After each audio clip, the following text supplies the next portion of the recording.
23 मार्च 1931 Lahore central jail की दीवारों के पीछे तीन नौजवान अपनी आखिरी सांसें गिन रहे थे।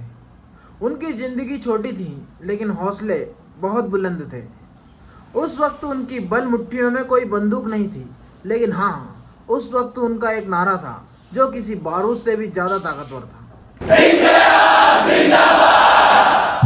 दोस्तों, ये वो दिन था जब सारा हिंदुस्तान रोया था, जब धरती कांप उठी थी, लेकिन वो तीन बहादुर क्रांतिकारी तब भी मुस्कुरा रहे थे। ये दास्तान है भगत सिंह, राजगुरु और सुखदेव की, उनकी शहादत की। दोस्तों, इस वीडियो को आखिरी तक जरूर देखना और उस पल को दिल से महसूस करना। लाहौर सेंट्रल जेल में 23 मार्च 1931 का दिन था। यह दिन सभी कैदियों के लिए नॉर्मल था, लेकिन जेल के कैदियों को उस वक्त थोड़ा अजीब सा लगा जब शाम को 4 बजे ही वार्डन चरण सिंह ने उनसे आकर कहा कि सभी लोग अपनी अपनी कोठरियों में चले जाएं। और जब उनसे पूछा गया कि आज उन्हें इतनी जल्दी क्यों बंद किया जा रहा है, तो उन्होंने इसका कोई भी कारण नहीं बताया। उन्होंने सिर्फ इतना कहा कि ऊपर से आदेश है, सभी कैदी अपनी अपनी बैरकों में चले जाएं। अभी कैदी सोच ही रहे थे कि ये सब क्या हो रहा है, तभी जेल का नाई बरकत हर बैरक के सामने से फुसफुसाकर गुजरा कि आज रात भगत सिंह, राजगुरु और सुखदेव को फांसी दी जाएगी।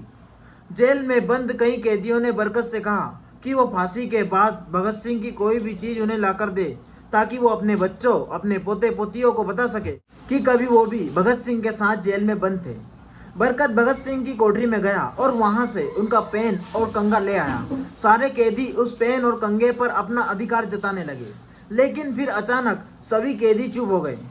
उनके चेहरे उदास थे, उनकी निगाहें उनकी कोठरी के सामने से होकर जाने वाले रास्ते पर जमी हुई थी, क्योंकि आज भगत सिंह और उनके साथी फांसी पर ले जाए जाने के लिए उसी रास्ते पर गुजरने वाले थे। एक बार पहले जब भगत सिंह उसी रास्ते पर ले जाए जा रहे थे, तब उस वक्त पंजाब कांग्रेस के नेता भीम सिंह सच्चर ने उसी आवाज में उनसे पूछा था कि आप और आपके साथियों ने लाहौर षड्यंत्र के केस में कभी अपना बचाव क्यों नहीं किया। तब भगत सिंह ने भीम सिंह सच्चर को जवाब दिया कि इंकलाबियों को मरना ही होता है, क्योंकि उनके मरने से उनका अभियान मजबूत होता है, अदालतों में अपील करने से नहीं।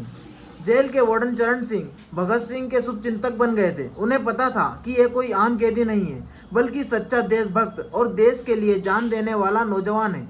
अपनी तरफ से जो कुछ भी हो सकता था, चरण सिंह उनके लिए करते थे, और उनकी वजह से ही लाहौर की द्वारकादास लाइब्रेरी से भगत सिंह के लिए किताबें निकालकर जेल के अंदर आ पाती थी। डॉक्टर चमनलाल अपनी किताब भगत सिंह डॉक्यूमेंट्स में लिखते हैं कि भगत सिंह को किताबें पढ़ने का इतना शौक था कि एक बार उन्होंने अपने स्कूल के दोस्त जेबीर गुप्ता को लिखा था कि वो उनके लिए लेविनेक की मिलिट्रिज्म, लेनिन की लेफ्ट विंग कम्युनिज्म और अपटन सिंक्लेयर का उपन्यास द स्पाई कुलवीर के जरिए भिजवा दे। भगत सिंह जेल की कठिन जिंदगी के आदी हो चुके थे। उनकी कोठरी नंबर 14 का फर्श पक्का नहीं था, उस पर घास उगी हुई थी। उस कोठरी में बस इतनी सी जगह थी जिसमें उनका 5 फीट 10 इंच का शरीर मुश्किल से फिट हो पाता था। भगत सिंह को फांसी दिए जाने से 2 घंटे पहले उनके वकील प्राणनाथ मेहता जेल में उनसे मिलने पहुंचे। मेहता ने बाद में लिखा था कि भगत सिंह अपनी छोटी सी कोठरी में पिंजरे में बंद शहर की तरह चक्कर लगा रहे थे। उन्होंने मुस्कुराकर मेहता का स्वागत किया और पूछा कि आप मेरी किताब रिवॉल्यूशनरी लेनिन लाए या नहीं। जब मेहता ने उन्हें किताब दी तो भगत सिंह उस किताब को मेहता के सामने ही पढ़ने लगे, जैसे उनके पास अब ज्यादा समय नहीं बचा हो। मेहता ने उनसे पूछा था कि क्या आप देश को कोई संदेश देना चाहते हैं, तो भगत सिंह ने किताब से नजरें हटाए बगैर कहा, सिर्फ 2 संदेश, साम्राज्यवाद मुर्दाबाद और इंकलाब जिंदाबाद। इसके बाद भगत सिंह ने मेहता से कहा कि आप पंडित नेहरू और सुभाष चंद्र बोस को मेरा धन्यवाद पहुंचा देना, जिन्होंने मेरे केस में गहरी रुचि ली थी। भगत सिंह के साथी रहे शिव वर्मा अपनी किताब रिमिनिसेंसेस ऑफ फेलो रिवोल्यूशनरीज में लिखते हैं कि मैं भी उसी जेल में था जिसमें भगत को और उसके साथियों को रखा गया था। एक शाम हमारी जेल के ताले खोले गए और हमसे बाहर निकलने को कहा गया, क्योंकि सरकार चाहती थी कि भगत सिंह की फांसी से पहले हमें वहां से हटा दिया जाए। लेकिन गेट की तरफ ले जाने से पहले जेल के सुपरिटेंडेंट ने हमसे पूछा कि क्या तुम अपने कॉमरेडों से मिलना चाहोगे। फिर हमें भगत सिंह की कोठरी के सामने ले जाया गया। उन्हें देखते ही मेरी आंखों में आंसू आ गए। भगत सिंह ने मुझसे कहा था कि यह भावुक होने का वक्त नहीं है, जल्दी ही मैं सारी चिंताओं से मुक्त हो जाऊंगा, लेकिन तुम वादा करो कि तुम हार नहीं मानोगे। इतना कहकर भगत सिंह ने सलाखों से अपने हाथ बाहर निकालकर मेरे हाथों को पकड़ लिया। लेकिन जैसे ही जेल के सुपरिटेंडेंट को यह दृश्य दिखा तो उसने चिल्लाकर आदेश दिया, मार्च, यानी चलते रहो। यह मेरी भगत सिंह से आखिरी मुलाकात थी। भगत सिंह से मिलने के बाद वकील प्राणनाथ मेहता राजगुरु से मिलने उनकी कोठरी में पहुंचे। राजगुरु के अंतिम शब्द थे, हम लोग जल्द मिलेंगे। और सुखदेव ने मेहता को याद दिलाया था कि वो उनकी मौत के बाद जेलर से वो कैरम बोर्ड ले ले जो उन्होंने कुछ महीने पहले जेलर को दिया था। मेहता के जाने के थोड़ी देर बाद जेल के अधिकारियों ने तीनों क्रांतिकारियों को बता दिया था कि उनको वक्त से 12 घंटे पहले ही फांसी दी जा रही है। भगत सिंह ने जेल के मुस्लिम सफाई कर्मचारी बेबे से कहा था कि उनको फांसी दिए जाने से पहले वो उनके लिए शाम को अपने घर से खाना लेकर आए, लेकिन बेबे भगत सिंह की इच्छा पूरी नहीं कर सके क्योंकि भगत सिंह को 12 घंटे पहले ही फांसी देने का फैसला ले लिया गया था और बेबे को जेल के अंदर घुसने ही नहीं दिया गया। थोड़ी देर बाद तीनों क्रांतिकारियों को फांसी की तैयारी के लिए उनकी कोठरियों से बाहर निकाला गया। भगत सिंह, राजगुरु और सुखदेव ने अपने हाथ आपस में जोड़े और वो अपने प्रिय आज़ादी का गीत गाने लगे। कभी वो दिन भी आएगा कि जब आज़ाद हम होंगे, ये अपनी ही ज़मीं होगी, ये अपना ही आसमां होगा। इसके बाद एक एक करके उन तीनों का वजन किया गया। सबके वजन पहले से बढ़ गए थे। उन सबसे कहा गया कि अपना आखिरी स्नान करें। फिर उनको काले कपड़े पहनाए गए, लेकिन उनके चेहरे खुले रहने दिए गए। चरण सिंह ने भगत सिंह के कान में फुसफुसाकर कहा कि वाहेगुरु को याद करो। भगत सिंह बोले, पूरी जिंदगी तो मैंने ईश्वर को याद नहीं किया।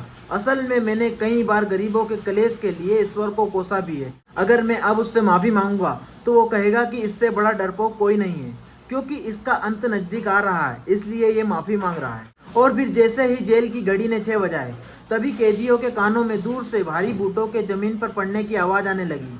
साथ में गाने की भी दबी दबी सी आवाज सुनाई दे रही थी। तभी अचानक जोर जोर से इंकलाब जिंदाबाद, इंकलाब जिंदाबाद और हिंदुस्तान आजाद होके नारे सुनाई देने लगे। फांसी का तख्ता पुराना था, लेकिन फांसी देने वाला काफी तंदुरुस्त था। फांसी देने के लिए मसीम जल्लाद को लाहौर के सागरा से बुलाया गया था। भगत सिंह उन तीनों के बीच में खड़े थे। वो अपनी मां को दिया गया वो वचन पूरा करना चाहते थे कि वो फांसी के तख्ते से भी इंकलाब जिंदाबाद का नारा लगाएंगे। भगत सिंह पर किताब लिखने वाले प्रोफेशनल बलविंदरजीत सिंह राइस लिखते हैं कि लाहौर जिला कांग्रेस के सचिव पिंडी दास सोनी का घर लाहौर सेंट्रल जेल से बिल्कुल लगा हुआ था। भगत सिंह ने इतनी जोर से इंकलाब जिंदाबाद का नारा लगाया था कि उनकी आवाज़ सोनी के घर तक सुनाई दी थी। उनकी आवाज़ सुनते ही जेल के दूसरे कैदी भी नारे लगाने लगे थे। उन तीनों युवा क्रांतिकारियों के गले में फांसी की रस्सी डाल दी गई। तभी जल्लाद ने पूछा कि सबसे पहले कौन जाएगा। सुखदेव ने सबसे पहले फांसी पर लटकने की हामी भरी। उसके बाद जल्लाद ने एक एक करके रस्सी खींची। काफी देर तक उनके शव रस्सी से लटकते रहे। बाद में उन्हें नीचे उतारा गया और वहां पर मौजूद डॉक्टरों लेफ्टिनेंट कर्नल जे नेंजन और लेफ्टिनेंट कर्नल SS सूदी ने उन्हें मृत घोषित किया। कुलदीप नैयर अपनी किताब विदाउट फेयर में लिखते हैं, एक जेल अधिकारी पर इस फांसी का इतना गहरा असर हुआ कि जब उससे कहा गया कि वो मृतकों की पहचान करे तो उसने ऐसा करने से साफ इनकार कर दिया। उसे उसी वक्त निलंबित कर दिया गया। बाद में एक जूनियर अफसर ने इस काम को अंजाम दिया था। अंग्रेजों ने पहली योजना बनाई कि इन तीनों का अंतिम संस्कार जेल के अंदर ही किया जाएगा, लेकिन फिर इसे कैंसिल करना पड़ा क्योंकि अंग्रेज अधिकारियों को डर था अगर अंदर ही अंतिम संस्कार किया गया तो जेल से धुआं उठते देख बाहर खड़ी भीड़ जेल पर हमला कर सकती है। इसलिए जेल की पिछली दीवार तोड़ी गई। फिर उसी रास्ते से एक ट्रक जेल के अंदर लाया गया और उस पर बहुत ही अपमानजनक तरीके से उन शवों को किसी सामान की तरह फेंक दिया गया। पहले तय हुआ था कि उनका अंतिम संस्कार रावी नदी के तट पर किया जाएगा, लेकिन रावी में पानी बहुत कम था, इसलिए उन क्रांतिकारियों के शवों को सतलुज नदी के किनारे पर जलाने का फैसला लिया गया। उनके पार्थिव शरीर को फिरोजपुर के पास सतलुज नदी के किनारे ले जाया गया। तब तक रात के 10 बज चुके थे। इस बीच DSP सुदर्शन सिंह कसूर गांव से जगदीश अचरज नाम के एक पुजारी को बुला लाए। अभी उनके शवों में आग लगाई गई थी कि लोगों को इस बारे में पता चल गया, लेकिन जैसे ही ब्रिटिश सैनिकों ने लोगों को अपनी तरफ आते देखा तो वो लोग शवों को वहीं छोड़कर भाग गए। सारी रात गांव के लोगों ने उन अधजले शवों को चारों तरफ पहरा दिया।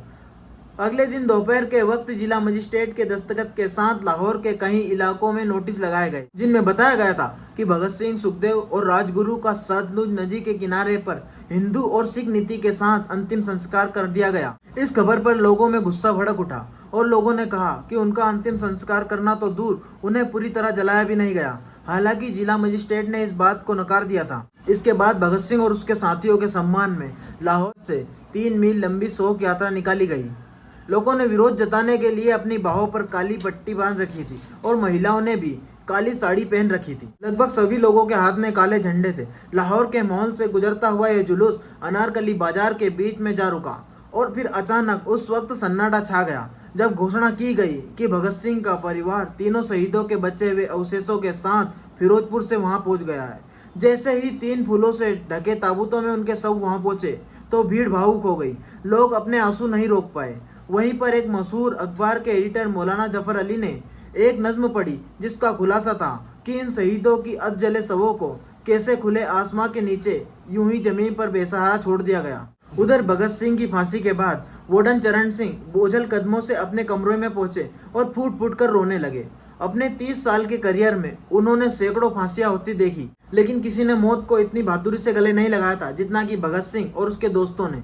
लेकिन उस समय किसी को इस बात का अंदाजा नहीं था कि 16 साल बाद उनकी शहादत भारत में ब्रिटिश साम्राज्य के अंत का एक कारण साबित होगी और भारत की धरती से सभी अंग्रेज सैनिक हमेशा के लिए चले जाएंगे। दोस्तों, जाते जाते कमेंट बॉक्स में इंकलाब जिंदाबाद लिखकर उन शहीदों को श्रद्धांजलि जरूर दे। साथ ही इस वीडियो को ज़्यादा से ज़्यादा शेयर करें ताकि हर भारतीय के दिल में उन वीर शहीदों की याद ताज़ा हो जाए। जय हिंद।